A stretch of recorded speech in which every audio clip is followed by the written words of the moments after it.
Madame, Monsieur, bonsoir. Bienvenue à l'édition d'information de 19h sur Al Oula. Voici les titres de l'actualité. Le Royaume du Maroc relève bien des défis, y compris en cette période de crise sanitaire liée à la pandémie du Covid-19. Au-delà de la gestion exemplaire de cette crise, le Royaume a lancé sous l'impulsion de Sa Majesté le roi Mohammed VI un chantier d'envergure de généralisation de la protection sociale. Ce sera notre focus ce soir. La nouvelle vague de l'épidémie du Covid-19 est confirmée. Les principaux indicateurs épidémiologiques sont dans le rouge. Nous serons en direct avec le chef du département de réanimation du CHU Rouge de Casablanca qui enregistre de plus en plus d'entrées de patients en détresse respiratoire. Formation professionnelle, coup d'accélérateur pour le programme Cap Excellence qui bénéficie de 9 nouvelles conventions et d'une carte de formation adaptée aux besoins en compétences dans divers métiers mondiaux du Maroc, notamment les industries aéronautiques et automobiles.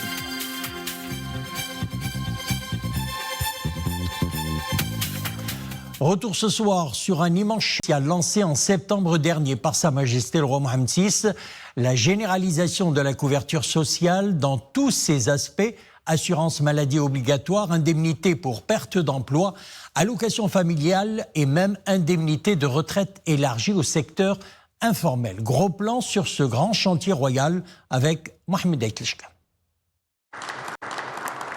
Au temps fort de l'épidémie du Covid-19, le Royaume du Maroc lance, sous l'impulsion de Sa Majesté le roi Mohammed VI, un programme historique à forte charge sociale et solidaire.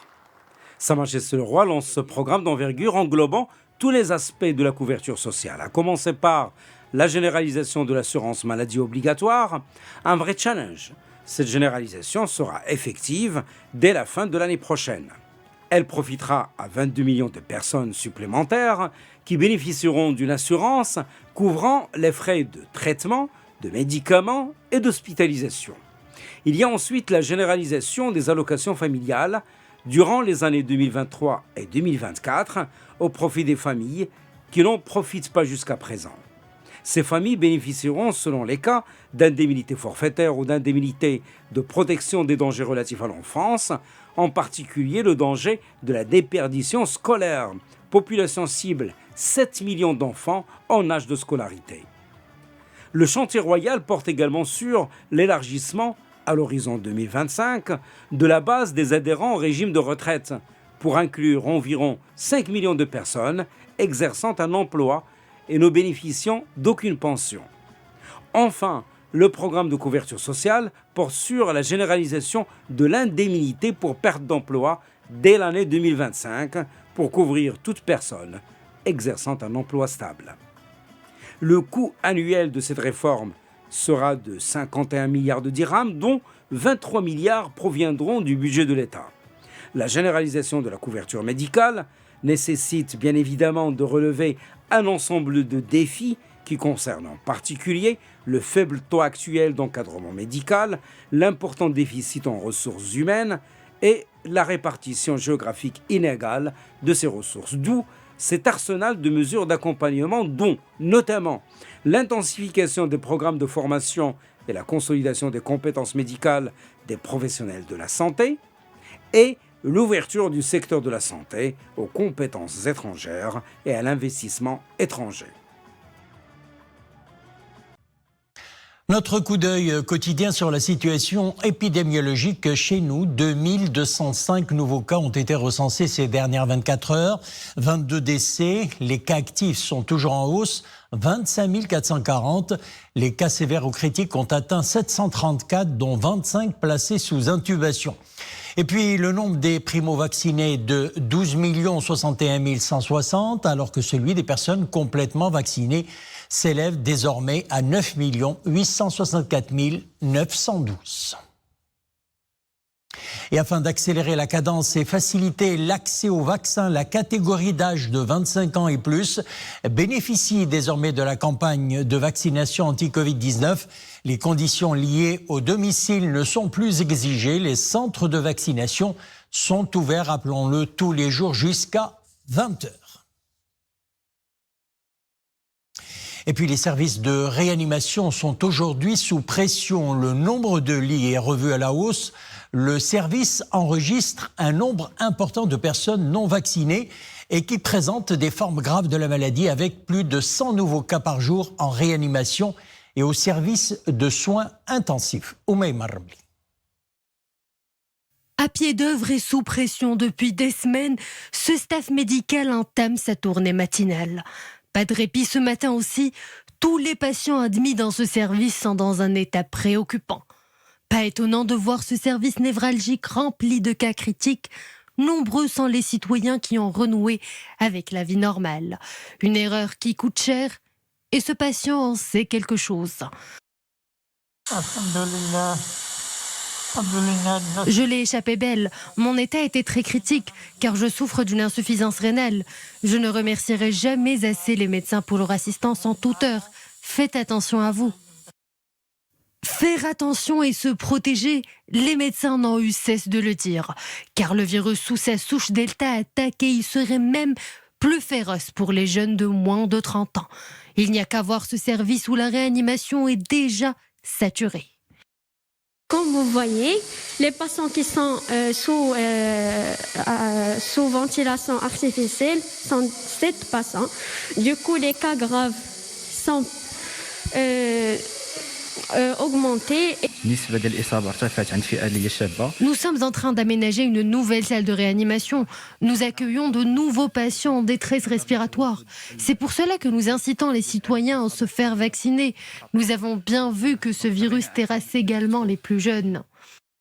Un virus qui mute et qui risque de congestionner les services de réanimation.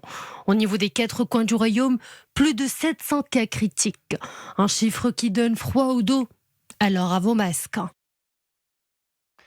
Et nous avons avec nous en direct justement de Casablanca le professeur Hussein Barou. Vous êtes anesthésiste réanimateur, chef du département anesthésie-réanimation au CHU Barouche de Casablanca. Professeur Hussein Barou, bonsoir. Alors, bonsoir. Ma première question, une question qui revient d'ailleurs souvent puisque le Maroc a déjà vacciné la très grande majorité des personnes vulnérables. Quel est le profil du patient en traitement au service de réanimation? Bonsoir, merci pour l'invitation. Écoutez, le profil de patients que nous avons aujourd'hui en réanimation, qui viennent aujourd'hui en réanimation, c'est des sujets jeunes, âge moyen de 45 ans et pour la plupart non vaccinés. Nous avons aussi quelques sujets âgés qui n'étaient pas vaccinés aussi. Donc, c'est dire que nous recevons donc aujourd'hui les malades qui ne sont pas encore vaccinés, qui ne sont pas du tout vaccinés. Alors, professeur, avec toute la pression des cas graves et critiques à laquelle vous et le personnel médical êtes soumis ces dernières semaines, comment est le moral? Êtes-vous débordé? Écoutez, la situation, le moins que l'on puisse dire aujourd'hui, est très inquiétante, voire ça fait peur. Donc ça retentit obligatoirement sur le moral des soignants. Ces soignants qui n'ont pas pris de vacances ou de congés depuis presque 2 ans. Nous avons aujourd'hui rappelé des gens qui viennent de partir en congé parce que nous avons absolument besoin d'eux. Nous sommes aujourd'hui à 3 services de réanimation. Nous venons d'ouvrir un autre service de réanimation ce matin. Il est presque à moitié plein. Donc nous étions obligés de rappeler des personnes qui sont parties en congé pour justement donc renforcer les équipes et essayer de faire face donc à cet afflux de malades graves. Donc il est évident que le moral, bien évidemment, c'est pas la joie en fait, mais on est obligé de faire avec. On est obligé donc de maintenir le moral pour soigner ces patients-là qui ont besoin de prise en charge, qui ont besoin de soins. Alors, professeur, un point important à soulever, la forte diffusion du virus persiste et les patients continuent à arriver tardivement dans les hôpitaux, pensant avoir attrapé seulement un rhume. Alors, quels sont vos conseils à ce sujet, professeur ? Écoutez, on est en pandémie. Donc, le premier symptôme, la première étiologie, comme nous disons, c'est l'infection Covid. Donc, obligatoirement, la première chose à laquelle nous, on pense dans cette pandémie, c'est l'infection Covid. Donc, il faut absolument que toute personne qui a des symptômes va consulter le service de santé le plus proche, qui va diagnostiquer, qui va engager les moyens de diagnostic pour diagnostiquer éventuellement la Covid et l'adresser pour une prise en charge correcte. Donc, j'insiste à ce que toutes les personnes qui présentent des signes respiratoires, que banaux même, de consulter et d'arriver au diagnostic. Alors, l'opération de vaccination est appelée à s'accélérer. Les centres de vaccination sont désormais ouverts, nous le disions, 7 jours sur 7, du matin à 20h le soir.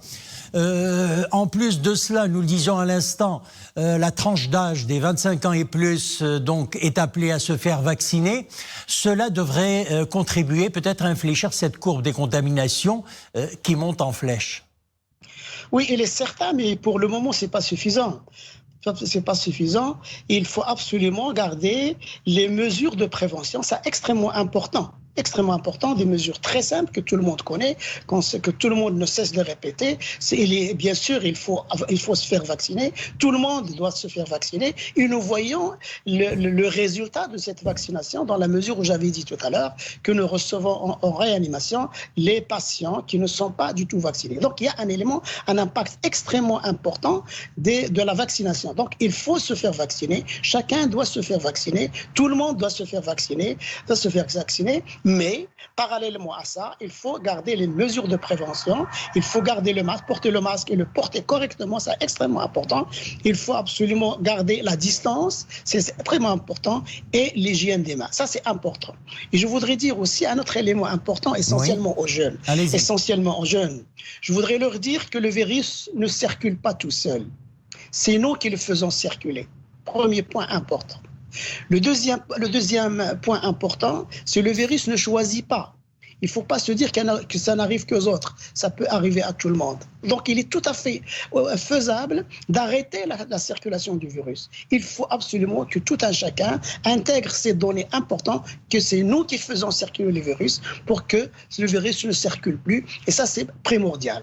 C'est, à mon sens, à mon avis, la responsabilité de tout un chacun. C'est une responsabilité individuelle.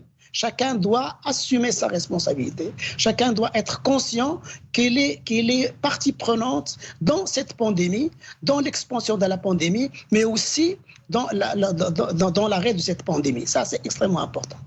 Professeur Houssine Barou, vous étiez en direct de Casablanca. Merci d'avoir répondu à nos questions. Je rappelle que vous êtes anesthésiste, réanimateur, chef du département anesthésie et réanimation au CHU Barouch de Casablanca. Merci. C'est moi.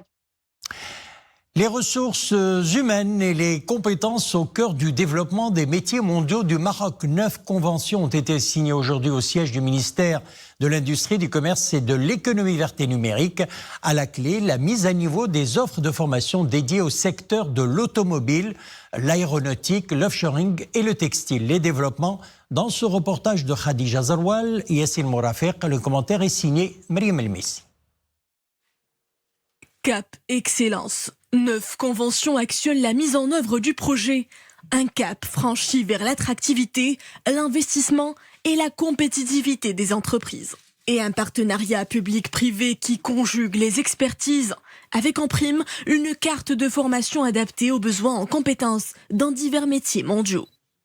Aujourd'hui, on commence par 4 secteurs, à savoir l'automobile, l'aéronautique, le textile et l'offshoring, pour que les centres commencent à être gérés dans un cadre de partenariat public-privé entre les associations professionnelles concernées et l'OFPPT.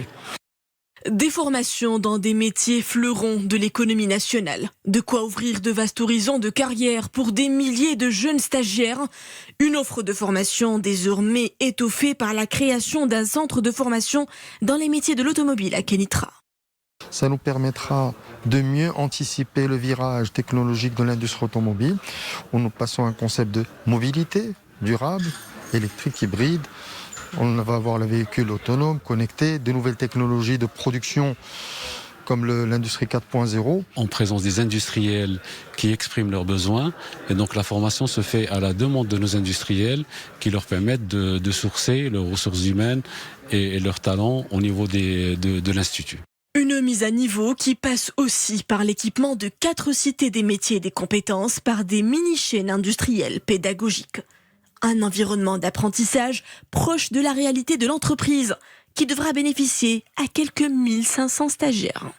Ces mini-chaînes pédagogiques, regroupant plusieurs modules complexes, offrent la possibilité de simulation proche des situations réelles durant les activités d'apprentissage et permettent ainsi des travaux pratiques complexes où la maîtrise de la compétence technique, la complémentarité des tâches et des actions, ainsi que la résolution des problèmes sont au cœur du processus de développement des compétences. Sur le terrain, 3 mini-chaînes seront généralistes avec des focus différents au niveau de 3 cités des métiers et des compétences, Souss Massa, L'Oriental et Tanger-Tétouan Al-Husseima. La 4e mini-chaîne portera, elle, sur l'industrie 4.0 et prendra ses quartiers à la cité des métiers et des compétences de Casablanca-Stade. Nous prenons maintenant la direction du nord-ouest marocain, Ouazzane plus précisément, où le parc naturel à proximité du barrage Louhda est visiblement prisé en cette période de vacances. La destination est un refuge pour ceux qui n'ont pas de penchant pour les stations balnéaires. Reportage Abdelali Gnouni, Omaïma Ramli.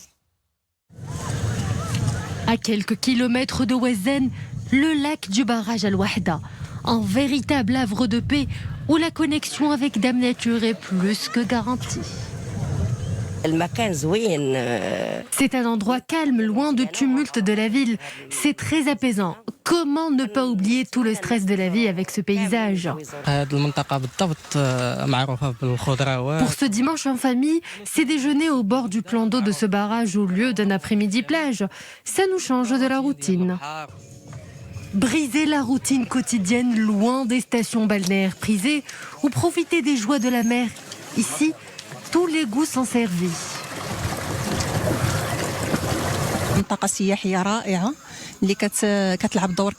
C'est sympa ici, il n'y a pas beaucoup de monde, donc on peut profiter pleinement des activités avec les enfants dans un strict respect des distanciations physiques. Les gens se rendent à ce parc naturel en quête de dépaysement, mais aussi pour trouver un refuge loin du stress urbain de la ville et des endroits peuplés. En plus de cela, c'est un important atout pour la province. Un parc naturel qui promet, car la province de Ouazzane est prometteuse en termes de tourisme écologique, toujours méconnu et qui fait recette en temps de pandémie. Voilà, c'est la fin de notre édition. L'info revient à 21h sur Oula. À demain, 19h. Excellente soirée.